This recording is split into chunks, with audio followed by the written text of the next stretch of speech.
Good start. Hi. Whoops. Good start. There we go. And I'm destroying the room. Brilliant. Hi. Hi. I'm professional. Um, Welcome back to the Drunken Storyteller, where I don't drink, but I do tell stories. So I should have been back last week, but I was still on holiday, and it'd been the eclipse here in Mexico, so I wasn't. But yes, I'm back. We are reading Paradise Lost by John Milton, a poem in 10 books, or 12, depending on which version you look at. I'm on book 9, part 2. I'm breaking some of these into 2 parts because they're quite long. Book 10 will also be in 2 parts. But yes, so you can catch all of the previous episodes and the previous books, bits and things in my YouTube, in the YouTube channel. Go check them out. They're not in the correct order because I stupidly am stupid and messed up book 7 and 8, got them the wrong way round. I will try and make a playlist once I've done all of this and get them in the correct order. So if you want to go listen to it all in that way, you can do. So yes, hello, welcome, good evening. I'm really hot because it's the hot point of the year in Mexico. It's only going to get hotter in the next couple of weeks. So I apologise if I drink a lot, cough a lot, sweat a lot, and all that kind of stuff. English boy in Mexico don't do well.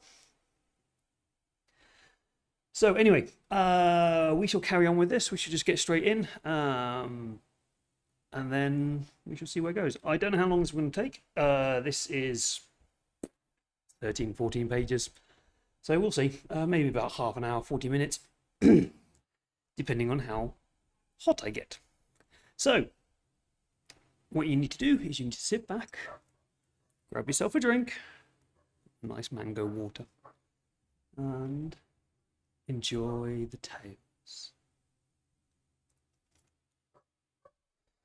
So having said, a while he stood expecting their universal shout and high applause to fill his ear, when contrary he hears on all sides from innumerable tongues a dismal universal hiss, the sound of public scorn, he wondered, but not long had leisure wondering at himself now more. His visage drawn he felt too sharp and spare, his arms clung to his ribs, his legs entwining each other, till supplanted down he fell, a monstrous serpent on his belly prone, reluctant but in vain. A great power now ruled him, punished in the shape he sinned. According to his doom he would have spoke, but hiss for hiss returned with forked tongue to forked tongue. For now were all transformed alike to serpents, all as accessories to his bold riot. Dreadful was the din of hissing through hall, thick swarming now with complicated monsters, head and tail, scorpion and asp, and amphisbiana dire, Ceretes, horned Hydrus and Elops drear, and Dipsus, not so thick, swarmed once the soil bedrooped with blood of Gorgon or the isle of Phoeus. But still greatest he the mist, now dragon grown, larger than whom the sun engendered, in the Pythian veil of slime, huge Python, and his power no less he seemed above the rest still to retain. They all him followed, issuing forth to the open field, where all yet left of that revolted rout, heaven fallen in station stood, or just array, sublime with expectation, when to see in triumph issuing forth the glorious chief. They saw but other sight instead, a crowd of ugly serpents. Horror on them fell, and horrid sympathy. For what they saw, they felt themselves now changing. Down their arms, down fell both spear and shield. Down they as fast and dire hiss renewed, and the dire form catched by contagion, like in punishment, as in their crime, thus was the applause they meant, turned to exploding hiss, triumph to shame cast on themselves. From their own mouths there stood a grove hard by, sprung up. With this their change, he will who reigns above, to aggravate their penance laden with fair fruit, like that which grew in paradise, the bait of Eve used by the tempter. On that prospect strange their earnest eyes they fixed, imagining for one forbidden tree a multitude now risen to work them further woe or shame, yet parched with scolding thrust and hunger fierce, though to delude them sent could not abstain. But on they railed in heaps, and up the trees climbing, set thicker than the snaky locks that curled Megaria. Greedily they plucked the fruitage fair to sight, like that which grew near the bituminous lake where Sodom flamed, this more delusive, not the touch, but taste deceived. They fondly thinking to allay their appetite with gust, instead of fruit chewed bitter ashes, which they offended taste with spattering noise rejected. Oft they essayed, hunger and thirst constraining, drudged as oft with hatefullest disrelish, writhed their jaws with foot and cinders filled, so oft they fell into the same illusion, not as man, whom they triumphed once lapsed.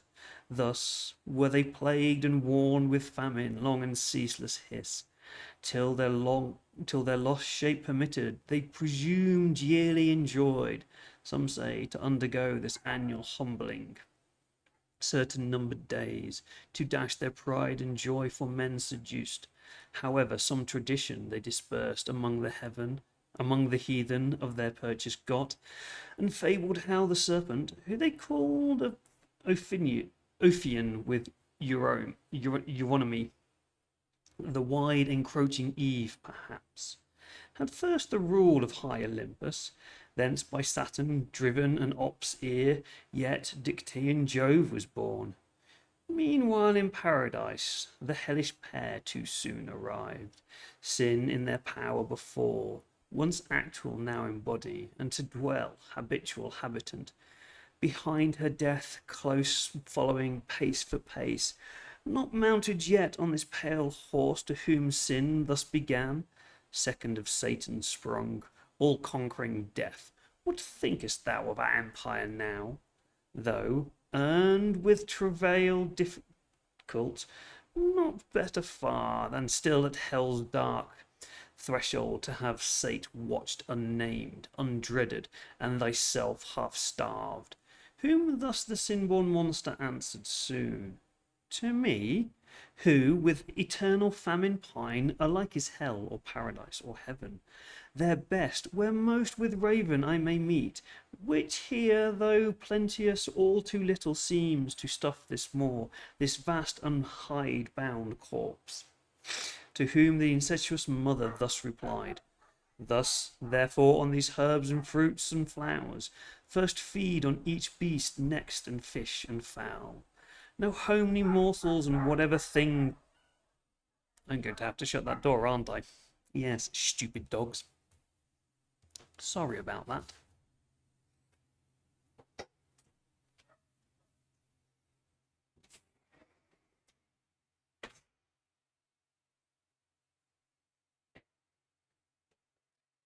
Which means I'm going to get very hot now. So you're going to see sweaty me, probably. Right, so where were we? Though therefore on these herbs and fruits and flowers feed first, on beasts next, and fish and fowl, no homely morsels, and whatever thing the scythe of time mows down, devour unspared, till I, in man, residing through the race, his thoughts, his looks, words, action, all infect, and season him by thy last and sweetest prey. This said, they both betook them several ways, both to destroy, or unimmortal make, all kinds, and for destruction to mature. Sooner or later, which thy Almighty seeing from his transcendent seat the saints among, to those bright orders uttered thus his voice.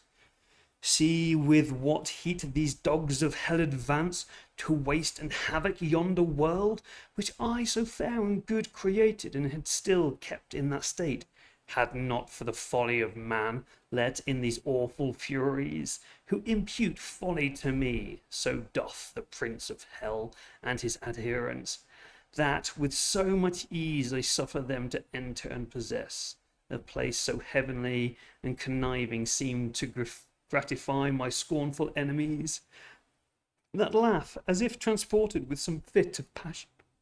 I to them had quitted all, at random yielded up to their misrule, and know not that I called and drew them thither, my hellhounds, to lick up the drouth and filth which man's polluting sin with taint hath shed on what was pure, till crammed and gorged nigh burst with sucked and glutted offal, at one fling of thy victorious arm, well pleasing sun, both sin and death, and yawning graves at last through chaos hurled, obstruct the mouth of hell for ever, and seal up his ravenous jaws.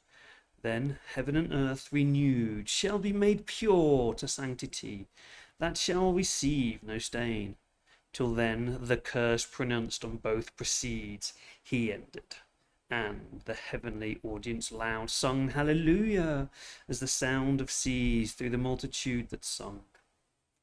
Just are thy ways, righteous are thy decrees on all thy works. Who can extenuate thee?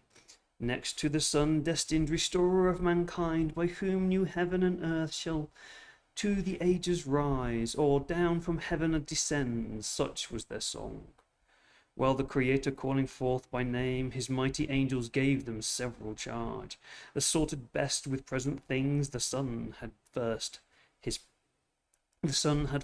precept, so to move, so shine, as might affect the earth with cold and heat, scarce tolerable, and from the north to call decrepit winter, from the south to bring solstitial summer's heat. To the blank moon her office they prescribed, to the other five their planetary motions and aspects in sextile, square, and trine, an opposite of noxious efficacy, and when to join in synod unbenign, and taught the fixed their influence malignant, when to surer, which of them rising with the sun or falling should prove tempestuous. To the winds they set their corners, with their blusters to confound sea, air, and shore, the thunder, when to rowl with terror through the dark aerial hall. Some say he bid his angels turn askance the poles of earth twice 10 degrees and more from the sun's axle. They with labour pushed oblique the centric orb. Some say the sun was bid turn reins from the equinoctial road, like distant breath to Taurus, with the 7 Atlantic sisters and the Spartan twins, up to the tropic crab, thence down amain by Leo and the Virgin and the Scales, as deep as Capricorn, to bring in change of seasons to each clime. Each has the spring perpetual smiled on earth with vermint flowers, equal in days and nights, except to those beyond the polar circles. To them day had unbenighted shone, while the sun low, to recompense his distance, in their sight had rounded still the horizon, and not known or east or west, which had forbid the snow from earth, cold Estotiland, and south as far beneath Magellan. At that tasted fruit the sun, as from the Stadium banquet, turned his course instead. Else how had the world inhabited, though sinless, more than now, avoided pinching cold and scorching heat? These changes in the heavens, though slow, produce like change on sea and land, sidereal blast, vapour and mist, an exhalation hot, corrupt, and pestilent. Now from the north of Norumbega and the Samoyed's shore, bursting the brazen dungeon, armed with ice and snow and hail and stormy gust and flaw, Boreas and Cassius and Argestis loud, and Thracius rend the woods and seas upturn, with adverse blast upturns them from The south, notice an afar black with thunderous clouds. From Sierra Leone, thwart, as these as fierce, forth rush the Levant, and the potent winds, Eros and Zephyr, with their lateral noise. Sirocco and Libeccio thus began. Outrage from lifeless things, but discord first, daughter of sin, among the irrational death introduced through fierce antipathy. Beast now with beast, gun war and fowl with fowl, and fish with fish to graze the herb, all leaving, devoured each other. Nor stood much in awe of man, but fled, or with countenance grim glared on him passing. These were from without the growing misery, which Adam saw already in part, though hidden in gloomiest shade, to sorrow abandoned, but worst felt within, all in a troubled sea of passion tossed. Thus to disturbed and sought with sad complaint, O miserable of happy, is this the end of this new glorious world, and me so late, the glory of that glory, who now become accursed of blessed? Hide me from the face of God, whom to behold was then my height of happiness. Yet well, if here would end the misery, I deserved it, and would bear my own deservings. But this will not serve. All that I ate or drank or shall beget is propagated course. O voice once heard delightfully, increase and multiply, now death to hear. For what I can increase or multiply, but curses on my head, who of all ages to succeed, but feeling the evil on him brought by me, will curse my head. All fair our ancestors impure, for this we may thank Adam. But his thanks shall be the execration. So besides mine own that bide upon me, all from me shall with a fierce reflux on me rebound, on me as on their natural centre of light, on their natural centre light heavy. Through though in their place, O yeeting joys of paradise. O yeeting? Not modern. O fleeting joys of paradise, dear brought with lasting woes. Did I request thee, Maker, from my clay to mould me man? Did I solicit thee from darkness to promote me, or here place in this delicious garden? As my will concurred not to my being, it were but right and equal to reduce me to dust, desirous to resign and render back all I received, unable to perform thy terms too hard, by which I was to hold the good I sought not. To the loss of that sufficient penalty, why hast thou added the sense of endless woes? Inexplicable thy justice seems, yet to say truth, too late I thus contest. Then should have been refused those terms whatever, when they were proposed. Thou didst accept them. Wilt thou enjoy the good? Then cavil the conditions? And though God made thee without thy leave, what if thy son proved disobedient, and reproved, retort? Wherefore didst thou beget me? I sought it not. Wouldst thou admit for his contempt of thee that proud excuse? Yet him not thy election, but natural necessity begot.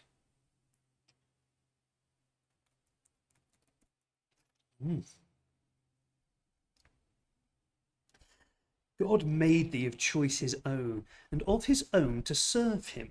Thy reward was of his grace, thy punishment then justly is at his will. Be it so, for I submit his doom is fair, that dust I am and shall dust to return. O welcome hour whenever, why delays his hand to execute what his decree fixed on this day? Why do I overlive? Why am I mocked with death and lengthened out to deathless pain? How gladly would I meet mortality my sentence, and be earth insensible. How glad would lay me down, as in my mother's lap, there I should rest and sleep secure. His dreadful voice no more would thunder in my ears. No fear or worse to me and to my offspring would torment me with cruel expectation. Yet one doubt pursues me still, least all I cannot die. least that pure breath of light, the spirit of man, which God inspired, cannot together perish with this cordial clod. Then in the grave or in some other dismal place, who knows but I shall die a living death?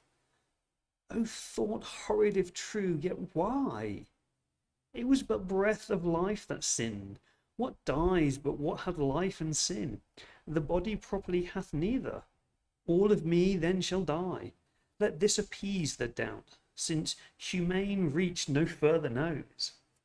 For thou the Lord, for though the Lord of all be infinite, is his wrath also. Be it, man is not so, but mortal doomed. How can he exercise wrath without end on man, whom death must end? Can he make deathless death? That were to make strange contradiction, which to God himself impossible is held as argument of weakness, not of power. Will he draw out for anger's sake finite to infinite in punished man, to satisfy his rigour, satisfied never? That were to extend his sentence beyond dust and nature's law, but which all causes else according still to the reception of thy matter act, not to the extent of their own sphere, but say that death be not one stroke, as I supposed, bereaving sense, but mindless misery from this day onward, which I feel begun both in me and without me, and so last to perpetuity. Ay me, that fear comes thundering back with dreadful revolution on my defenceless head. Both death and I am found eternal, and incorporate both. Nor I on my part single, in me all posterity stands cursed. Fair patrimony that I must leave ye, sons. Oh, were I able to waste it all myself and leave ye none, so disinherited, how would ye bless me now, your curse? Ah, why should all mankind for one man's fault thus guiltless be condemned, if guiltless? But from me what can proceed but all corrupt, both mind and will depraved, not to do only, but to will the same with me? How can they acquitted stand in the sight of God? Him, after all disputes forced, I absolve. All my visions vain and reasonings, though through mazes, lead me still, but to my own conviction, first and last, on me alone, as the source and spring of all corruption. All the blame lights due, so might the wrath. Fond wish, couldst thou support that burden heavier than the earth to bear, and all the world much heavier, though divided with that bad woman?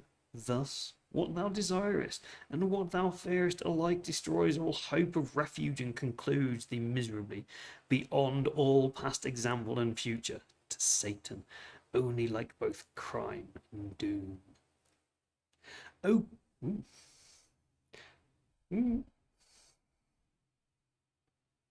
damn touchscreens. O conscience, into what abyss of fears and horrors hast thou driven me, out of which I find no way, from deep to deeper plunged? Thus Adam to himself lamented loud through the still night. Now as Eamon fell, wholesome and cool and mild, but with black air accompanied, with damp and dreadful gloom, which to his evil conscience represented all things with double terror. On the ground outstretched he lay, on the ground, cold ground, and oft cursed his creation. Death as oft accused of tardy execution, since denounced the day of his offence. Why comes not death, said he, with one thrice acceptable stroke to end me?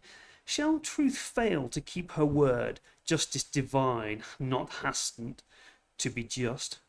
But death comes not at call, justice divine mends not her slowest pace for prayers or cries. O woods, O fountains, hillocks, dales, and bowers, with other echo far I taught your shades to answer and resound far other song, whom thus afflicted when sad Eve beheld, desolate where she sate, approaching nigh, soft words to his fierce passion she essayed.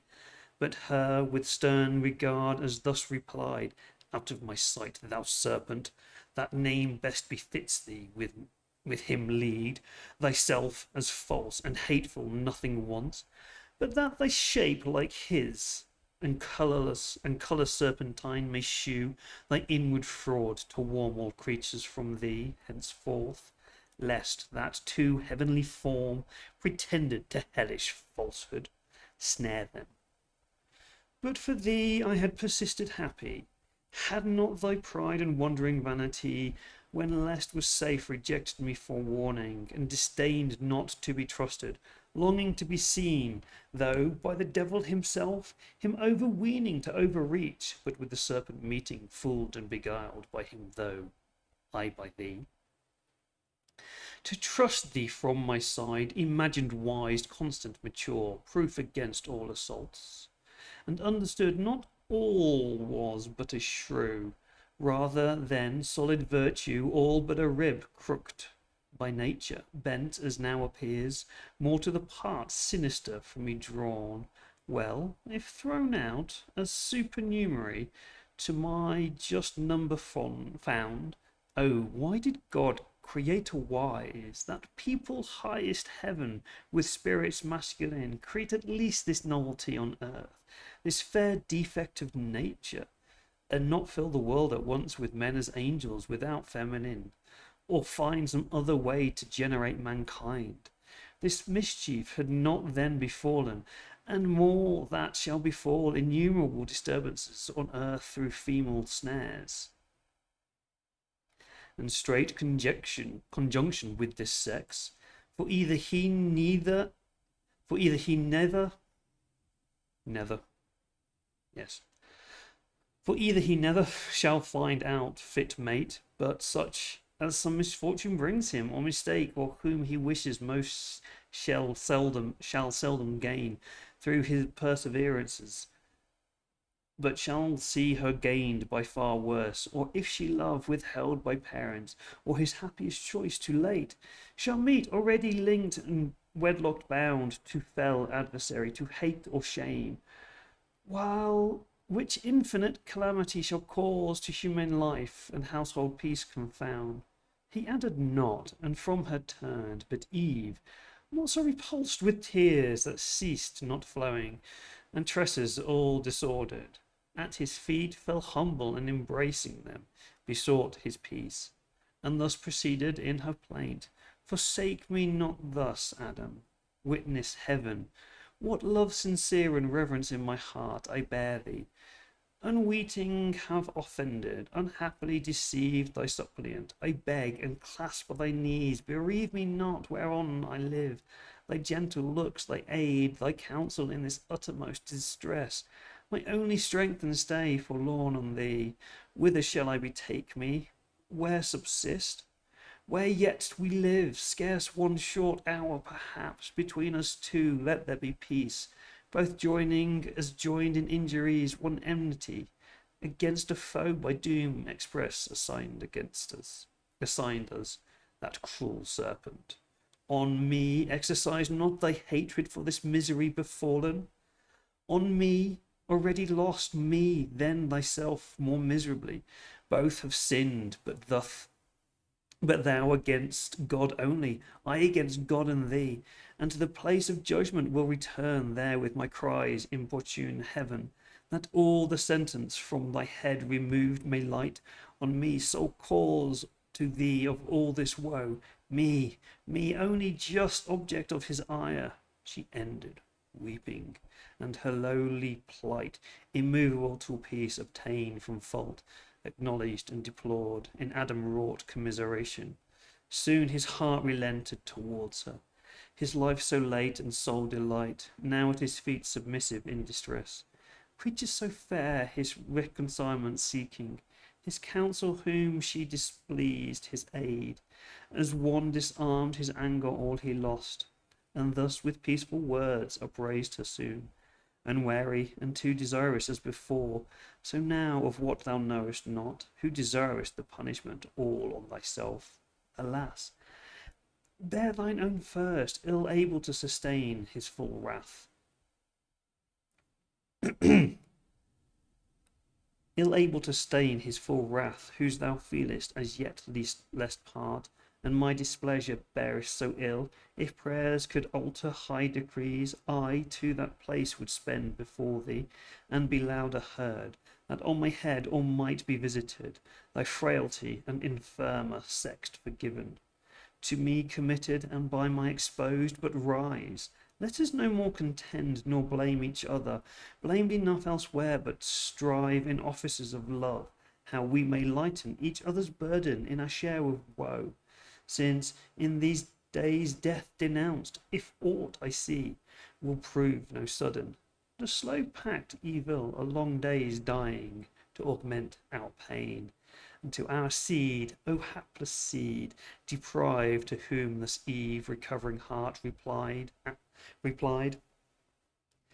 Adam, by sad excitement I know how little weight my words with thee can find, found so erroneous, thence by just event found so unfortunate, nevertheless restored by thee, vile as I am, to place of new acceptance, hopeful to regain thy love, the sole contentment of my heart. Living or dying from thee, I will not hide what thoughts in my unquiet breast are arisen, tending to some relief of our extremes, or end through sharp and sad, yet tolerable, as in our evils, and of easier choice. If care of our descent perplex us most, which must be borne to certain woe, devoured by death at last, and miserable it is, to be others' cause of misery, our own begotten, and of our loins to bring into this cursed world a woeful race, that after wretched life must be at last food for so foul a monster. In thy power it lies, yet ere conception, to prevent the race unblessed, to being yet be unbegot. Childless thou art, childless remain. So death shall be deceived his glut, and with us too be forced to satisfy his ravenous maw.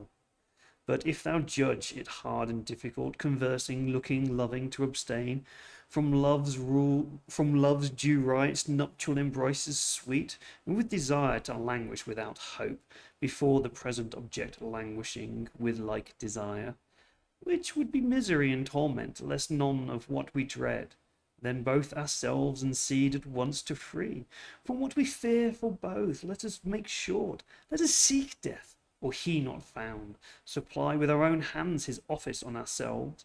Why stand we longer shivering under fears that shew no end but death, and have the power of many ways to die, the shortest choosing, destruction with destruction to destroy? She ended her on vehement despair, broke off the rest, so much of death her thought had entertained, as did her cheeks with pale. But Adam, with such counsel, nothing swayed, to better hopes his more attentive mind labouring had raised, and thus to Eve replied. Eve, thy contempt of life and pleasure seems to argue in thee something more sublime and excellent, that what thy mind contemns, but self-destruction therefore sought, refutes that excellent thought in thee, and implies not thy contempt, but anguish and regret for loss of life and pleasure overloved. Or if thou covet death as utmost end of misery, so thinking to evade the penalty pronounced, doubt but not but God hath wisely armed his vengeful ear, then so to be forestalled. Much more I fear least death, so snatched, will not exempt us from the pain we are by doom to pay. Rather such acts of contumacy will provoke the highest to make death in us live.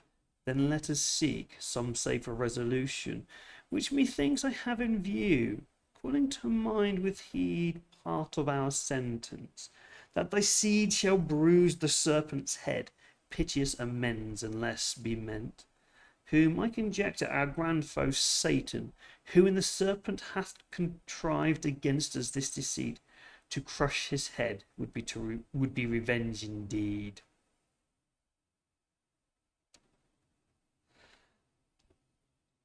Go away.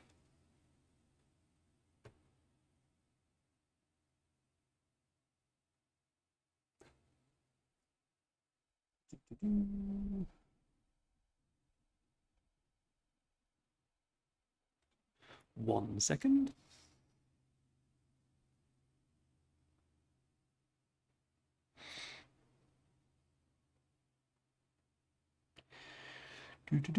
Got to love the bots, got to love the bots.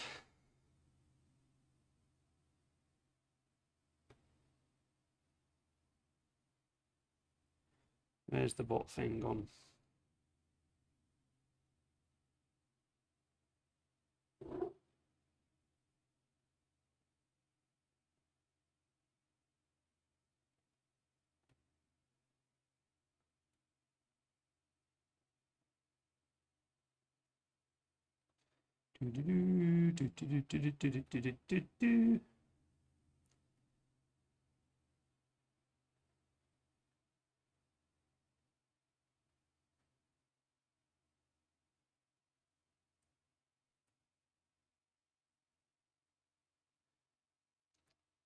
So much fun being the only person here. So everything I have to do myself. Go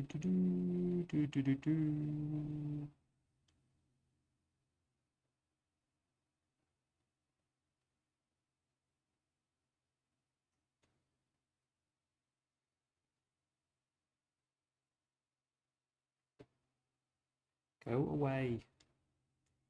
Oh, whatever.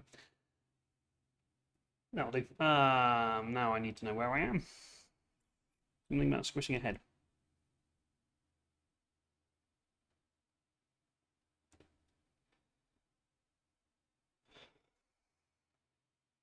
To crush his head would be revenge indeed, which will be lost by death brought on ourselves of childless days, resolved as thou proposed. So our foe shall scape his punishment ordained, and we instead shall double ours upon our heads.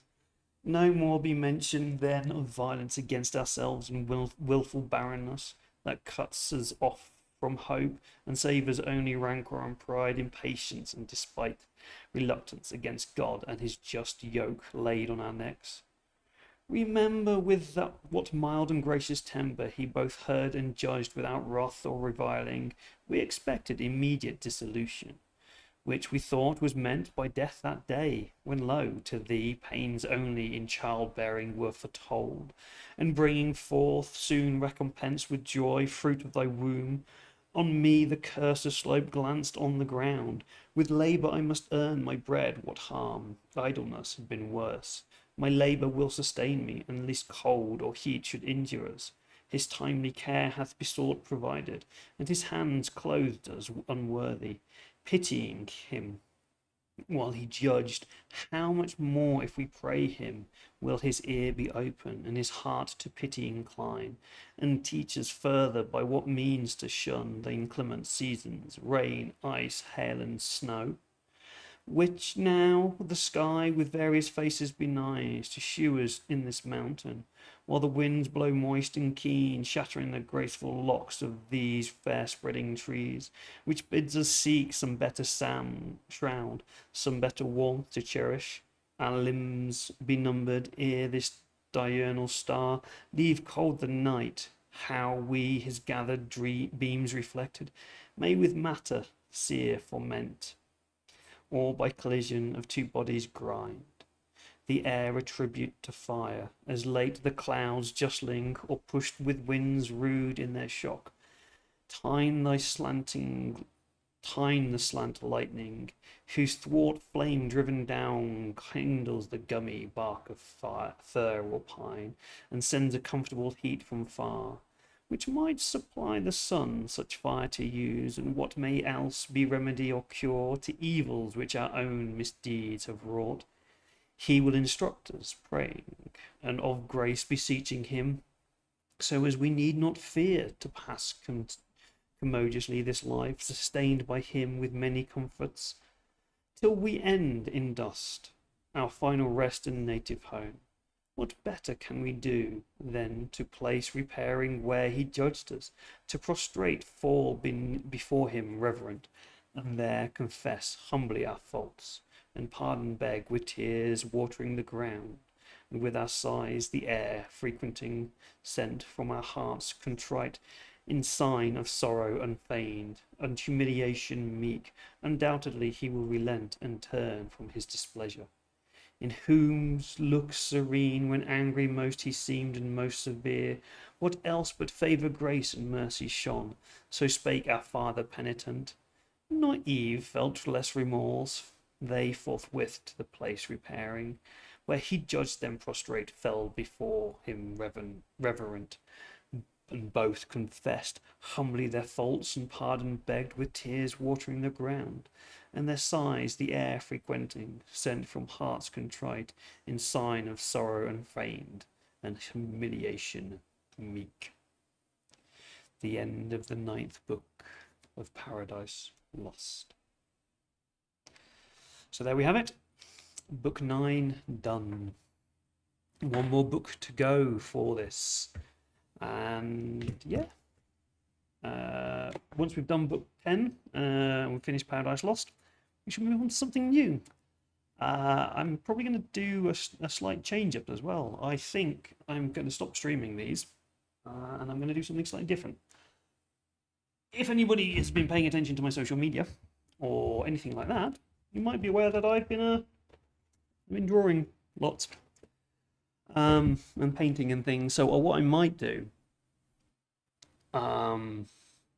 is record the process that I go through when I draw and paint, and over the top of that record the tales, and then just upload them straight to YouTube. So you get some drawing, me doing monstery, folklory weirdness, and then me reading some folklory, monstery, religious weirdness, because that's what I do. Not sure on that one yet. It's an idea that's running around my head. Not quite sure how to record it properly yet and get it decent. I don't really have a good setup here, but that's an idea. It's an idea. Anyway, those of you who have watched this, I hope you enjoyed it. As I say, we shall be back next week with book 10.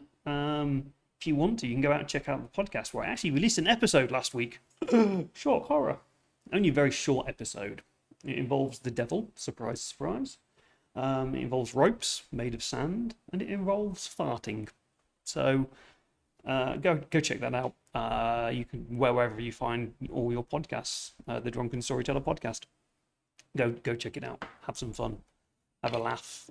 Other than that, I think I'm done. All links and everything for where I've got this version of Paradise Lost in the show notes. All social media and things are in the show notes, as always.